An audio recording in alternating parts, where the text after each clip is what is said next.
لا. دونك الاسم محمد المزغني، واحد من باعثين مشروع تعاونية التونسيين في موريال.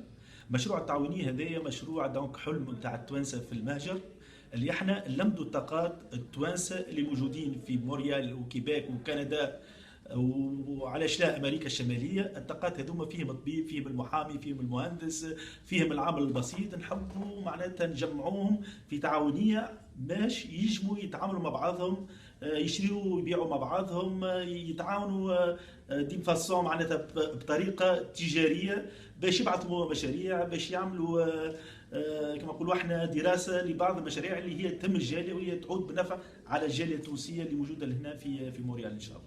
هي كيفاش نخلقوا تعاون سليم ما بين التوانسه اللي موجودين في المهجر. كما ذكرت ساعه عندنا دونك طاقات كبيره لهنا في المهجر، لكن الطاقات هذه كل واحد يخدم في زاويه وحده.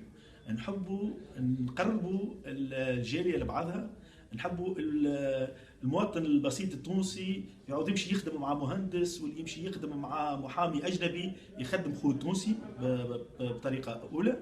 والثاني حاجه نحبوا معناتها نلمدوا الطاقات ونلمدوا الموارد البشريه والموارد الماليه باش نبعثوا مشروع اللي هو يعود بالنفع على الجاليه ككل. هذا هو الهدف الرئيسي للتعاونيه التونسيه. دونك على حسب الجلسات اللي عملناهم توا 3 ولا 4 ثم اجماع اللي اول حاجه لازمنا نبداو بها اللي احنا نخدموا بعضنا في المهجر. دونك هذه لا تتطلب انفستيسمون ولا تتطلب استثمار ولا تتطلب فلوس ولا حتى شيء، تتطلب عقليه التونسي كي يخمم على معناتها سيرفيس معين واللي كي يخمم على بضاعه معينه يمشي ينفع اخوه التونسي اللي احنا ديجا خليناه كما تقولوا احنا في معطيات اللي يجم معناتها يستشير في اي وقت. هذا اول هدف. الهدف الثاني ثم بعض المشاريع اللي هي تحطت على الطاوله وفما خبراء في المحاسبه، خبراء في الماليه اللي هما باش يقعدوا على 2-3 مشاريع، مشاريع في التكوين، مشاريع في مشاريع تجاريه بصفه اولى، وهما باش يعملوا دراسه مطوله للمشاريع هذه باش يختاروا من 2 ل3 مشاريع، واحد اللي هو نجموا نبداو به على حسب الامكانيات الماديه نتاعنا.